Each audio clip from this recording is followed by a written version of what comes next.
मस्तपैकी दिवाळी झाली आणि प्लॅन ठरला की नाशिक त्र्यंबकेश्वरला जायचं म्हणून रात्रीच 9 वाजता निघाले. आधीच तिकीट बुक करून ठेवले होते. त्यानंतर हे गुरुपीठावर आलो बघा. स्वामी समर्थांचं सेवेकरी निवास आहे, तिथे थांबलो. प्रत्येक 100-100 रुपये दिले.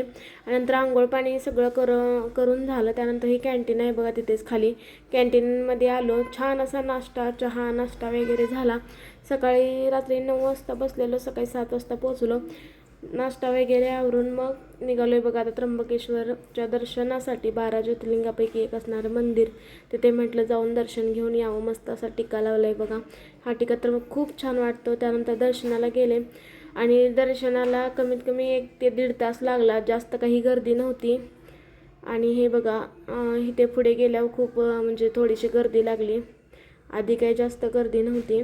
त्यानंतर छान असं दर्शन घेतलं. 1 ते 1.5 तास रांगेमध्ये उभे राहिलो. त्यानंतर त्र्यंबकराजाचं छान असं दर्शन झालं बघा. किती भव्य दिव्य आणि सुंदर असं प्राचीन मंदिर आहे. खूप मस्त वाईब येते होत्या बघा. छान असं दर्शन झालं.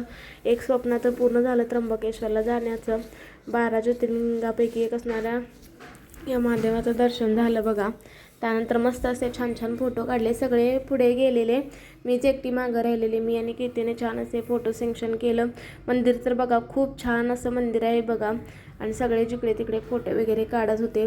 त्यानंतर आम्ही पण बाहेर आलो. चप्पल वगैरे स्टँडमधून घेतले. आणि त्यानंतर हे उत्तर महादरवाजा आहे बघा. इथून पण आत जातात. जे 200 रुपयाचं तिकीट काढून जातात ते ह्या दरवाजाने जातात बघा. आम्ही काय तिकीट वगैरे काढलं नव्हतं. लाईनमध्ये राहूनच दर्शन घेतलं. त्यानंतर गंगा गोदावरी नदी म्हणजे हे आहे, कुशावर्त तीर्थ आहे ना, तिथे आलो. तिथे मस्तपैकी हातपाय वगैरे सगळं धुवून घेतलं. ते सगळेजण आंघोळ पण करतात, पण आम्ही काही फक्त अशा पद्धतीने आमचं त्र्यंबकेश्वरचं दर्शन पूर्ण झालं. चल तर भेटूया पुन्हा.